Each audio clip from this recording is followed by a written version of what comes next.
What's up, guys? It's Solo back with another video, and NBA 2K26 is here, and these are going to be 10 ways to make the best build in NBA 2K26. I'm going to be dropping a bunch of build videos. I'll link some of them in the description if you need some help, but you're probably watching this video because you need help making a build, or you're just trying to learn about the 2K26 builder because there's a lot of new changes to this builder, and I think this year in particular, there's more ways than ever to mess up your build. And if for whatever reason you don't have 2K26, listen up, I'm doing a 2K26 giveaway in this video. All you have to do is subscribe to my channel. So go down below, click that red subscribe button, turn on notifications, and once you do that, comment how you're feeling about 2K26 and I'll pick a winner in my next video. Also, I'm live right now on Twitch, twitch.tv/solo_. I'll put a link in the description. I'm playing NBA 2K26 early. 2K gave me access to the game, so come through. I'm already getting started on the rep grind. Let's get into it. So tip number one is going to be building for badges, not attributes. There are a lot of new features in the 2K26 builder, and we're going to talk about them in this video. But this first tip is kind of more generic. If you're a real 2K grinder, you probably already know about this. But if you're new to 2K and you're making a build, you're probably just kind of winging it. You know, you're looking at the 3-point stat, you're putting that way up to max. Maybe if you're making a center build, you're not even looking at the badges really. You're just putting them to max. You see you're getting, you know, all the badges. That's not the way to make the best build. The way to make the best build is by looking at the badges and hitting the best badge thresholds. And what I mean by that, for example, for shooting, three-pointer, a really good threshold is a 93 three-pointer because that's where you get gold limitless range. You also get Hall of Fame set shot, and then at 92 right below it, you get gold deadeye. If we fast forward to the end of 2K26 and we're looking at, you know, what was the best build on this game, it's gonna be the build that gets the best badges. It's not gonna be the build that has the best attributes, if that makes sense. Making the best build is all about getting the best badges, and in 2K26 you can do that more than ever with the build specialization, the badge perks, all of that, which I'm about to talk about in a second. The second best way to make the best build is gonna be by using NBA2KLab.com. They have a lot of free information on this website, but if you guys see the premium stuff right here, they run tests on the fastest motion styles, jump shot practice, custom jump shots. They even have a custom jump shot recommender. They have a custom jump shot practice tool, dribble rankings, pretty much everything that you would need when it comes to making your build, your jump shot, your dribble moves, everything. They run tests to find out which jump shots have the biggest screen window, which dribble moves are the fastest. And shout out to NBA2KLab.com because they gave me a code this year. Code SOLO will give you 20% off at checkout. I know this is like an ad, but I'm gonna be on the website too because I need to know, you know, what are the fastest motion styles this year? Which jump shots are gonna be the best? A lot of the bases are not in the game, or they're maybe gonna be rep rewards. You're gonna have to wait. Probably gonna have to use some new jump shots, maybe some new dribble moves that you haven't, you know, used before. 2K Labs is gonna figure all that out for you. Put a link in the description, but again, make sure to use code SOLO. The third way to make the best build is going to be focusing on badge tiers. This is kind of a new thing because I think badge tiers were introduced in 25. If not, they're, you know, kind of recent. And what's important about this is that different heights get badges in different tiers. You're probably thinking, especially if you're new, why do badge tiers matter? Like, what is Solo even talking about? I'll explain it more on the next tip with the badge specialization if you're really lost. But basically, they put the best badges in tier 1. So you're kind of handicapped. But if you can get a really good badge in tier 2, like for example, on the smaller builds, lightning launch, that's what's going to give you your speed boost, you know, for dribbling. That's a really good badge. That's always tier 1. But once you hit 6'8" or taller, that turns into a tier 2 badge. And when we talk about the badge perk, you can usually only max +2 one tier 1 badge and then one tier 2 badge. So if you get a really good badge in tier 2, that's going to be really big for your build because now you have 2 good badges that you can boost up. You get what I'm saying? So when you're making your build, if you got some badges that you really care a lot about, maybe limitless range, posterizer, lightning launch, maybe it's interceptor, a defensive badge, maybe rebound chaser, mess around with the heights and see if you could get one of those badges in tier 2 because that's really going to help you in the long run. Tip number 4 is huge because this is the newest feature to 2K26 and it's going to be very confusing for a lot of people, but I'm going to try and make it very simple for you. And this is going to be about build specialization. Now, if you're not making your build, you know, factoring in build specialization and the new badge perks and all that, then you're just making your build wrong. Build specialization are these new quests that you can do. You can only pick one path per build. So you can either pick finishing, playmaking, shooting, or defense. And whatever path you pick, you earn stuff for that. You know, so let's say I pick the shooting path. You're going to earn 2 shooting cap breakers and you're going to earn a max +2 badge and a max +1. So what that means is a max +2, let's say you have gold limitless range, you can now get that on legend. It'll boost it up 2 levels. So if you're making your build, you got to think about these things. You know, maybe you really want to shoot well and you want to have legend limitless range. You don't have to get that in the builder. You can just get gold limitless range at a 93 3-pointer and then grind out this quest, get the max +2, and then bang, you have a free legend limitless range. You also got to think about the badge perks when you're making your build. I know it's a lot to think about, but trust me, it's going to help you in the long run. You're going to save a lot of money, because if not, you're probably going to have to, you know, spend some more money or spend some VC down the line and make a new build, because you're just going to have messed it up if you don't think about it. With the badge perks, we have a max +2 tier 1 and tier 2 badge. We also have a max +1 tier 1 and tier 2 badge, and then from the build specialization you get another max +1 and max +2 badge for whatever you specialized in. So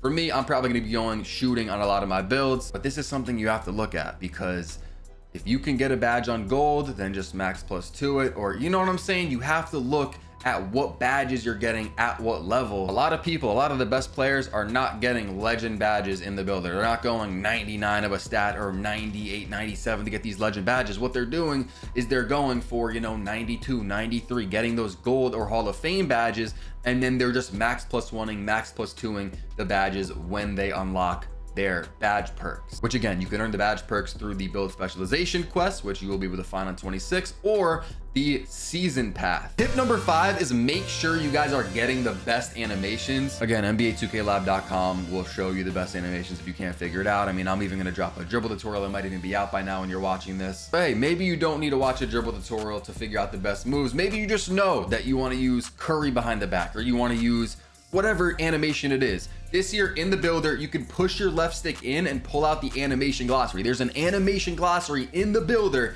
So depending on what ball handle you put on in the builder, you will be able to find and see, do you unlock certain dribble moves? So make sure to check that, because it would be really bad if you make your build and then you find out later that, you know, you can't get the jump shot you really like, or you can't get the certain dribble move or the dunk packages that you really like. And I will tell you, for small guards, so 6'4" or under, if you go 92 ball handle, you'll be able to get every single dribble move in the game, unless they add Steve Francis down the line, which they might. But at launch, 92 ball handle will be enough. And then for tall guards, 6'5" or taller, 85 ball handle is all you need to get all of the dribble moves. Tip number 6 is make your build for cap breakers. You got to build it out for cap breakers, or else you're doing it wrong. Now, I wouldn't make my first build for like 15 cap breakers. If you don't know what cap breakers are, basically they're extra attribute points. You can earn them through the build specialization quest I was talking about, or you can earn them through the rep system. There's a lot of ways. Crews, there's a lot of different ways to earn cap breakers on 26. You can kind of invest in a build. Like for example, on my day 1 build, I really want a 93 3-pointer, but what I'm doing is I'm going with 91 on the build. And then once I get 2 cap breakers, I'm gonna put them on 3-point, and then I'll have a 93. So it kind of makes the build better when you can lower your highest stat in the builder. Like let's say you're making a center build, right? And you have really high rebounding, like 98, or we'll just say 99 for the case of this. That's very expensive. But if you can lower that rebound down to like a 94, that frees up so much attributes for you to put on your build. You get your dunk up, you get your defense up, you know what I'm saying? So do that, and then wait for the cap breakers, then put the cap breakers on your build. So think about that. Make your build with at least a few cap breakers in mind. Tip number 7 is that physicals matter. Now, if you've been playing 2K, you probably know this, but this is a big tip for beginners. You know, when I first started playing 2K, I didn't really understand physicals. I remember looking at my wingspan and just, you know, playing with the slider, and I really cared about 3-point a lot. So I lowered my wingspan. I saw my 3-point skyrocket. I was like, obviously I'm going with that.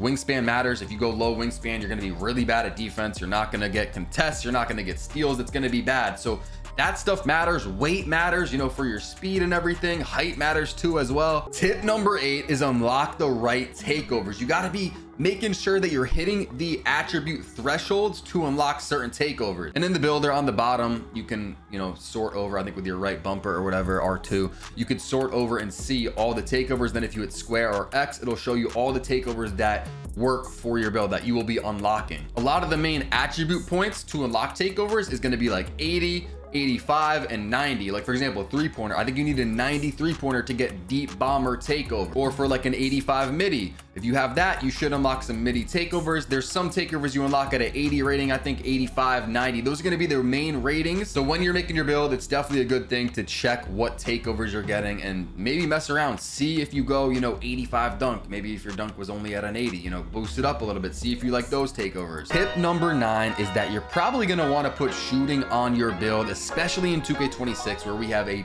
pure green window. There's no more RNG, no more luck involved when making your jump shot. If you know how to time your jump shot, it's going in, even on a low shooting build. But I can't lie to you guys, it's 2025. If you're not putting shooting on your build, again, unless you're going with a pure inside center, what are you doing? You know, we don't have pie charts anymore. We don't have archetypes. Everybody should be able to shoot. So it's probably smart. I mean, I probably don't have to tell you guys this. I don't have to talk about it too much more. You're probably going to put shooting on your build anyways, but it just helps spread the floor so much more. Like, it's just a no-brainer. Tip number 10, and this is a absolute big one. I know it's going to sound weird coming from me because I'm a YouTuber. Tip number 10 is watch build videos. Like, whether you want to copy a build exactly from the video, or what I would say is watch, say, my build videos. Again, I'll link some in the description if you want to see, you know, guard, center, lockdown, whatever. I made everything, and I took hours, you know, looking at the builds and figuring out what the best attributes and badges are. But hey, maybe you want to tweak it a little bit. For example, on the 6.6 I'm going to be making, I'm only going to get an 80 dunk, so I'm not going to get contacts. Maybe you like contacts, so you could look at a build video and say, you know what, I'm actually going to lower the defense by a few, put the dunk up. You know, you could tweak a build depending on your play style, but I would really say watch a build video, especially if you're making a 6.4, for example, from scratch, or whatever build, but I'm just saying 6.4.